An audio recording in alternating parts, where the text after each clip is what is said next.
Yo! Je sais, ça fait longtemps. Enfin, quand je dis longtemps, ça fait seulement 2 semaines, voire 3, en fonction du temps que je prends pour faire le montage. Mais bref, ça fait plus longtemps que d'habitude et c'est juste pas par manque de motivation ou par flemme, c'est juste que j'étais super occupée ces derniers temps et surtout très épuisée. Et c'est pourquoi j'ai un peu tardé. Mais bref, du coup, me revoici. Pour ne pas tarder, on va commencer directement avec le sujet que j'ai choisi pour la vidéo d'aujourd'hui. Comme tu as pu le voir dans le titre, aujourd'hui on va parler du fait d'être débutant, de commencer quelque chose de nouveau, une nouvelle activité, etc. En fait, très récemment, j'ai vu un post sur Instagram qui disait ceci.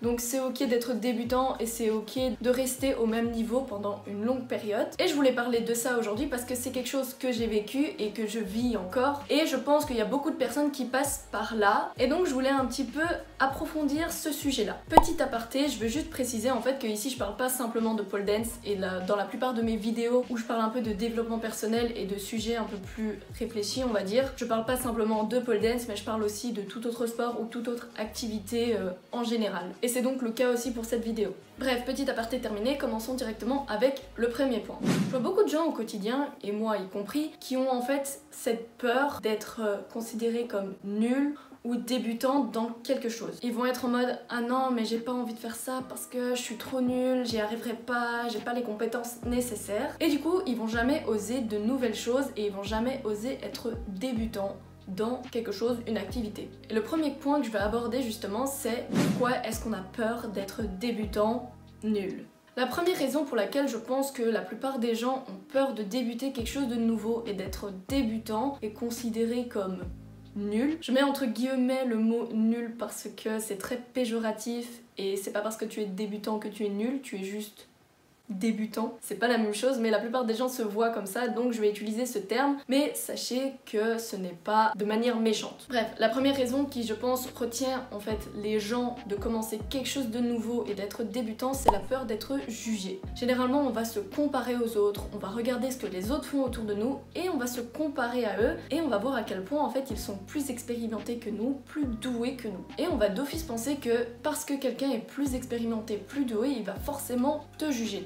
Si toi tu n'arrives pas à faire les mêmes choses. Mais très généralement c'est faux et tout ça c'est dans ta tête. La plupart des gens qui sont expérimentés ne jugent pas les débutants et c'est quelque chose que j'ai constaté et je vais directement t'expliquer pourquoi. Un exemple très concret et un peu personnel qui m'a fait comprendre que les gens plus expérimentés ne jugent pas les débutants, c'est quand j'ai moi-même commencé à donner cours de pole dance. Au tout début quand j'ai commencé le pole dance, je me sentais vraiment nulle et j'avais l'impression que tout le monde dans mon groupe arrivait à faire des trucs plus facilement que moi, qu'ils étaient plus fort, j'avais l'impression que les profs me jugeaient, que les autres me jugeaient parce que j'arrivais juste pas à faire en fait. Mais c'est en commençant moi-même à donner cours de pole dance que j'ai compris que c'est pas parce que tu es expérimenté que tu vas juger les débutants. C'est loin d'être le cas parce que justement tu sais ce qu'il t'a fallu pour en arriver là et tu sais que c'est normal de débuter quelque part, il faut bien commencer quelque part et tu vas pas tout d'un coup maîtriser le sport en 2 semaines, c'est pas possible. Logique. Et c'est vraiment là que je me suis rendu compte qu'en fait il n'y avait aucun esprit de jugement, peu importe le niveau de la personne à qui j'enseigne, et que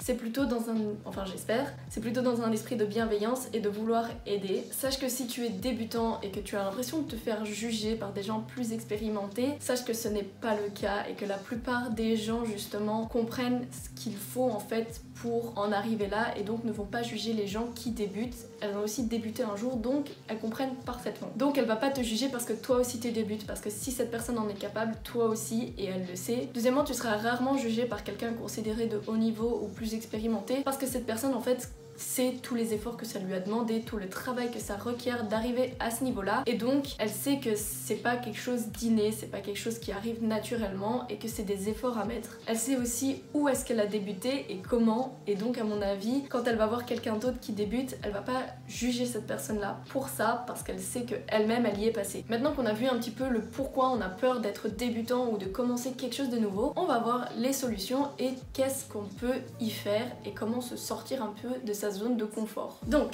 comment dépasser justement cette peur d'être débutant, cette peur de commencer quelque chose de nouveau? Il y a un concept dont je ferai sûrement une vidéo complète, mais bon, ici je vais juste l'aborder très brièvement. C'est le concept du growth mindset et du fixed mindset. En français, c'est un état d'esprit de croissance et l'autre, c'est un état d'esprit très fixé, très limité. Mais du coup, c'est quoi le growth mindset? Je vais un petit peu comparer les deux pour que tu comprennes. Il y a deux manières en fait de voir les choses qui nous arrivent et les expériences qu'on a. Et pour moi, j'interprète le premier mindset comme en fait l'état d'esprit où on a toujours envie d'aller plus loin, toujours envie de se challenger et sortir de sa zone de confort. C'est vraiment l'état d'esprit où tu apprends de tes erreurs et tu comprends que c'est pas une fin en soi en fait. Un petit exemple de c'est quoi le growth mindset. Au lieu de te comparer aux autres en pensant que tu n'es pas assez fort, au lieu de te comparer au succès des autres, tu vas justement t'inspirer de leur histoire, de leur succès pour pouvoir l'appliquer à toi-même et te motiver en fait à atteindre le même niveau. Au lieu de te comparer négativement, tu vas utiliser leur succès pour pouvoir toi-même te tirer vers le haut. Je sais pas si ça fait du sens. Parce que si eux ils y arrivent, pourquoi pas toi? Deuxièmement, ce mindset te permet un peu de comprendre en fait que le challenge c'est une bonne chose au final. D'ailleurs, c'est pourquoi mon mur est marqué de cette magnifique citation. Toujours se challenger. Bref, ça te permet de comprendre que le challenge en fait c'est une bonne chose et que ça te permet d'évoluer en fait et que les difficultés ça te permet toujours de progresser. Tu comprends donc que sortir de ta zone de confort c'est nécessaire pour pouvoir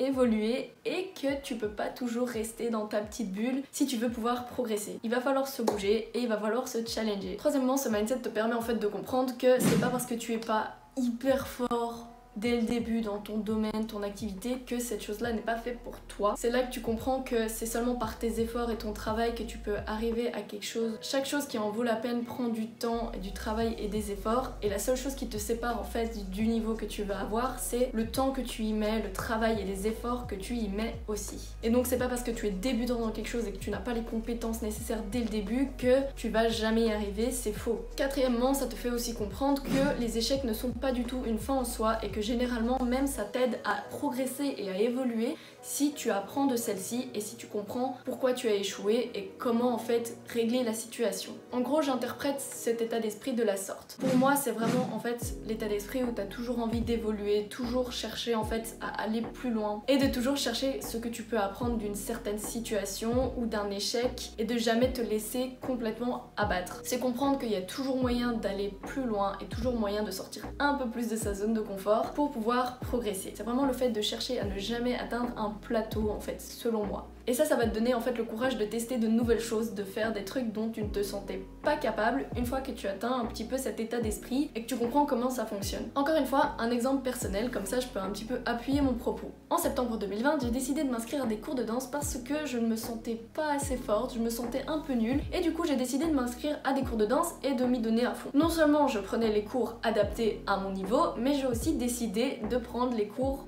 au-dessus de mon niveau. Et je dois avouer que ça a été quelque chose d'assez difficile au début parce que je me suis vraiment sortie de ma zone de confort. Les chorégraphies étaient très rapides et très complexes pour moi. Et c'était un petit peu compliqué dans le sens où je me sentais un petit peu humiliée parce que tous les autres autour de moi, ils étaient en train de dead ça et moi j'étais en mode je suis pas aussi forte qu'eux, mais ça justement ça m'a permis de progresser comme j'ai jamais progressé. Ok, j'étais super gênée au début, je me sentais humiliée parce que j'étais pas aussi forte que les autres, mais ça m'a vraiment permis de progresser et d'évoluer à une vitesse folle. C'est un truc de ouf. Et si j'avais pas eu le courage en fait de me pousser un petit peu en dehors de ma zone de confort, enfin un petit peu beaucoup. Si j'avais pas eu ce courage là, j'aurais jamais vu en fait les progrès que j'ai vus en le faisant. Et petit à petit du coup je me suis habituée jusqu'à ce que ma zone de confort on va dire s'est agrandie et là j'étais de nouveau dans ma zone de confort mais j'étais à un niveau supérieur. Deuxièmement, pour dépasser un petit peu cette peur d'être débutant et la peur d'être jugé, il faut que tu te dises que tu n'es pas le ou la seule à passer par là.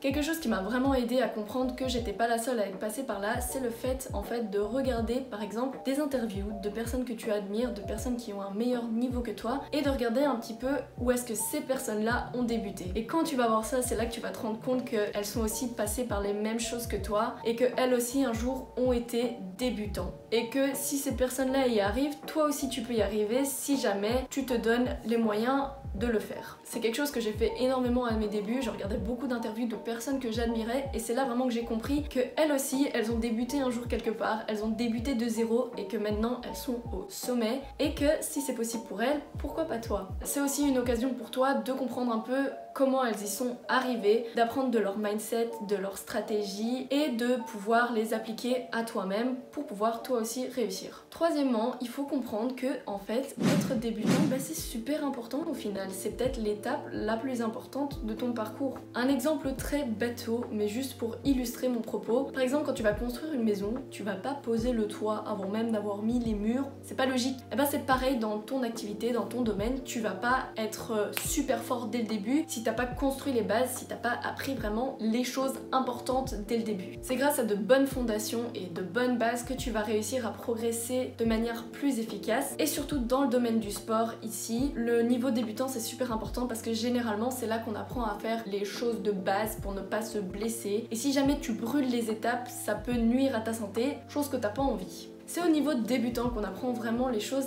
utiles pour la suite du parcours. Ça sert à rien de rusher pour aller à un niveau supérieur si tu maîtrises même pas les bases, les fondations qui sont super importantes. Et ça c'est quelque chose que j'ai compris il y a quelques mois et du coup je me focus beaucoup plus sur la perfection de mes bases et des fondations plutôt que d'essayer d'aller à un niveau incroyable hyper vite, ça sert à rien. Donc si tu es débutant, comprends que c'est une étape super importante et qu'il n'y a pas de honte à ça et que c'est normal et que c'est vraiment là que tu vas apprendre toutes les bonnes choses pour pouvoir continuer. Donc n'essaye pas de rusher le processus, fais ça à ton aise et vraiment comprends tout ce qu'il y a à comprendre au niveau débutant. Et le dernier point que je voulais aborder, c'est quelque chose qui je pense concerne beaucoup de personnes, c'est arrêter de se comparer aux gens sur les réseaux sociaux. Les réseaux sociaux c'est pas la réalité, les personnes te montrent simplement ce qu'elles veulent que tu vois. Je bégaye énormément, c'est incroyable, je sais plus parler français. Bref, ce que tu vas voir sur Instagram, TikTok, YouTube, c'est pas la réalité. Tu connais pas l'envers du décor. Par exemple, imagine toi tu es débutant et tu vois un autre débutant qui fait des trucs de malade, plus vite que toi, et tu comprends pas pourquoi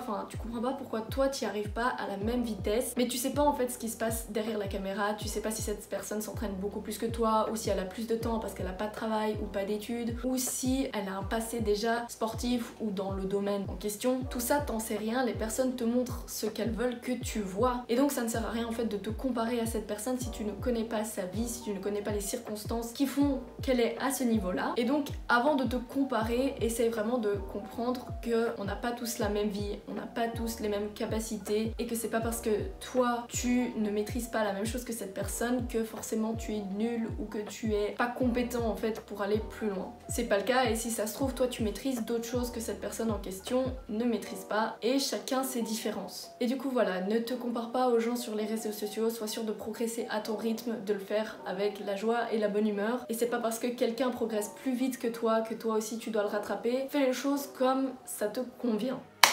Bref, voilà, c'est tout pour cette vidéo, j'espère que ça t'a plu. C'était un petit sujet qui me taraudait depuis un moment et j'avais envie de l'aborder aujourd'hui. Et j'espère que si jamais tu as envie toi aussi de commencer quelque chose de nouveau et que tu as un petit peu peur, j'espère que ça pourra t'aider à aller de l'avant et de progresser et de pourquoi pas débuter cette chose en question. Si tu as aimé le contenu et cette vidéo, je t'invite directement à lâcher un petit like et à t'abonner à la chaîne si c'est pas fait, mais aussi à t'abonner à mon Instagram et à mon TikTok parce qu'il se passe plein de choses sympas là-bas. Je les ai mis aussi en barre d'infos, il y a les liens donc let's go. Bref, c'est tout pour moi pour aujourd'hui. On se retrouve bientôt dans une prochaine vidéo, mais jusque là, tchuss.